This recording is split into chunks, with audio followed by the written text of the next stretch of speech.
दोस्तों, आईपीएल 2025 का एक और सांसों को रोक देने वाला रोमांचक महामुकाबला आईपीएल इतिहास की दो सबसे बड़ी टीमों के बीच खेला गया। इस बार रजत पाटीदार की रॉयल चैलेंजर्स बैंगलोर के सामने शुभमन गिल की गुजरात टाइटंस खड़ी थी। ऐसे में मैच की शुरुआत टॉस से हुई तो कप्तान शुभमन गिल ने टॉस जीतकर पहले गेंदबाजी करने का फैसला किया। वहीं आरसीबी के कप्तान रजत पाटीदार को पहले बल्लेबाजी करने को आमंत्रित किया।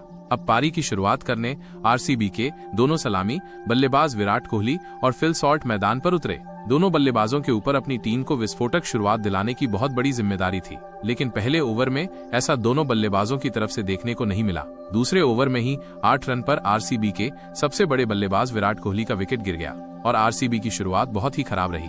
भले ही पहले ओवर लेकर आए मोहम्मद सिराज को विराट कोहली ने एक शानदार चौका जड़कर अपनी और पारी की शुरुआत की, लेकिन इस रोमांचक महामुकाबले में दूसरे लेकर आए अरशद खान ने विराट कोहली को प्रसिद्ध कृष्णा के हाथों कैच आउट कर आरसीबी को पहला झटका दे दिया और फिर किंग कोहली 7 रन बनाकर पवेलियन लौट चुके थे। अब इसके बाद फिल सॉल्ट का साथ देने देवदत्त पडिक्कल मैदान पर उतरे। पडिक्कल आते ही अरशद खान को एक तेज तर्रार चौके के साथ स्वागत किया, लेकिन इस रोमांचक महामुकाबले में जीटी की घातक गेंदबाजी के सामने आरसीबी के बल्लेबाज क्रीज पर टिक नहीं पाए और अगले ओवर लेकर आए मोहम्मद सिराज ने इस बार देवदत्त पडिक्कल को क्लीन बोल्ड कर दिया। आज जीटी के गेंदबाज काफी फॉर्म में नजर आ रहे थे।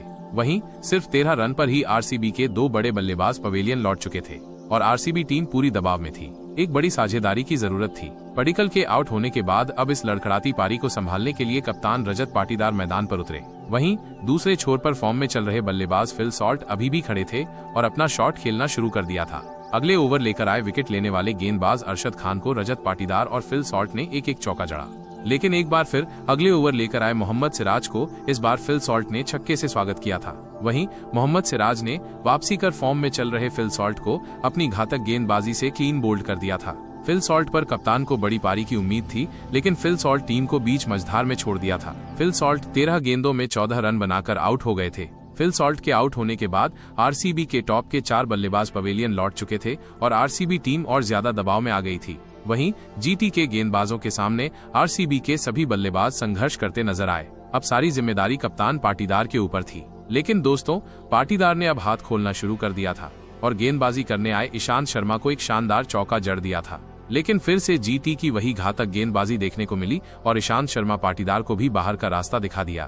कप्तान पाटीदार 12 गेंदों में 12 रन बनाकर आउट हुए थे। पाटीदार के आउट होने के बाद जितेश शर्मा बल्लेबाजी करने उतरे और आते ही इसी ओवर में एक चौका लगाकर अपना खाता खोला था। अब क्रीज पर जितेश शर्मा और लियाम लिविंगस्टोन मौजूद थे और दोनों ने यहां से एक पार्टनरशिप बनाना शुरू कर दिया था।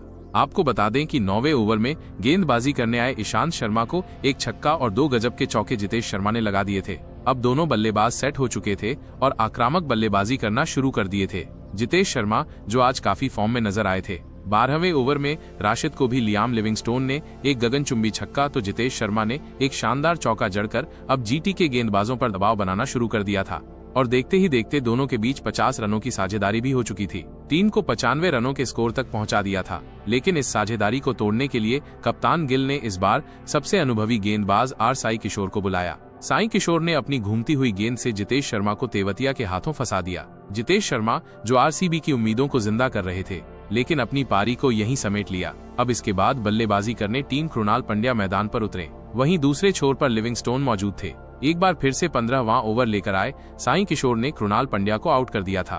कृणाल पंड्या 5 रन बनाकर आउट हुए थे, लेकिन दोस्तों इसके बाद बल्लेबाजी करने टीम डेविड मैदान पर उतरे और टीम डेविड और सेट बल्लेबाज लियाम लिविंगस्टोन ने पूरा मैच पलट कर रख दिया। दोनों ने जीटी के गेंदबाजों की धज्जियां उड़ाकर रख दी थी।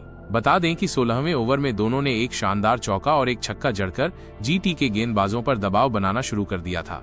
यही नहीं, अगले ओवर में साई किशोर को टीम डेविड ने फिर से छक्का जड़ दिया था। वहीं 18वें ओवर में लिविंगस्टोन ने राशिद को 3 छक्के लगाकर अपना अर्धशतक पूरा किया। अब आरसीबी इस मैच में पूरी तरह वापसी कर चुकी थी। आरसीबी का स्कोर 150 पार कर चुका था, लेकिन मोहम्मद सिराज ने लिविंगस्टोन की पारी को यहीं समाप्त कर दिया। लिविंगस्टोन बड़े शॉट खेलना चाहते थे, लेकिन बैट और बल्ले में संपर्क बराबर नहीं हुआ था और बटलर के हाथों में कैच थमा दिया। लिविंगस्टोन 40 गेंदों में 54 रनों की पारी खेलकर आउट हुए थे। फिर आखिरी ओवर में टीम डेविड ने तूफानी बल्लेबाजी की और प्रसिद्ध कृष्णा को एक चौका और 2 छक्का जड़ा था। इस तरह आरसीबी टीम ने पूरे 20 ओवरों में 169 रनों का लक्ष्य खड़ा किया था। अब इस लक्ष्य को पीछा करने जीटी के दोनों सलामी बल्लेबाज शुभमन गिल और साई सुदर्शन मैदान पर उतरे थे। लेकिन आज भले ही आरसीबी के बल्लेबाज फ्लॉप रहे हों, लेकिन गेंदबाज काफी फॉर्म में थे। पावर प्ले में जीटी के बल्लेबाजों को हाथ खोलने का मौका नहीं दे रहे थे। 3 ओवरों में सिर्फ 15 रन दिए थे। लेकिन दोस्तों चौथे ओवर लेकर आए जोश हेजलवुड की गेंद पर हाथ खोलना शुरू कर दिया। बता दें कि हेजलवुड के इस ओवर में पहले एक छक्का तो फिर एक चौका जड़ा था। लेकिन आरसीबी की गेंदबाजी आज ज्यादा ही फॉर्म में थी। आपको बता दें जीटी के ओपनिंग जोड़ी को ज्यादा देर तक टिकने नहीं दिया और अगले ओवर लेकर आए भुवनेश्वर कुमार ने आरसीबी को पहली सफलता दिलाई। शुभमन गिल ने पहले गेंद पर एक छक्का जरूर लगाया था, लेकिन भुवनेश्वर कुमार ने अगले ही गेंद पर गिल को लिविंगस्टोन के हाथों कैच आउट कर दिया था। गिल के आउट होने के बाद जोश बटलर साई सुदर्शन का साथ देने उतरे। फिर यहां से दोनों ने साझेदारी बनाना शुरू कर दिया और फिर आरसीबी के गेंदबाजों पर अटैक करना शुरू कर दिया था। और अगले ओवर लेकर आए राशिद खान के ओवर में जोश बटलर ने 2 जबरदस्त चौके जड़ दिए थे। अब धीरे धीरे आरसीबी के लिए परेशानी बढ़ती जा रही थी और अब साई सुदर्शन ने भी आक्रामक शॉट खेलना शुरू कर दिए थे। गेंदबाजी करने आए इस बार सुदर्शन ने चौका जड़ा था।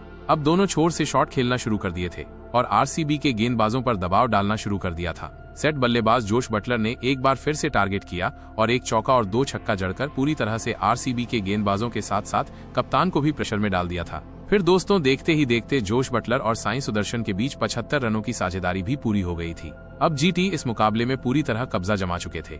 वहीं आरसीबी के हाथ से ये मुकाबला निकल चुका था, लेकिन साई सुदर्शन अपनी पारी को अंत तक नहीं ले जा पाए थे।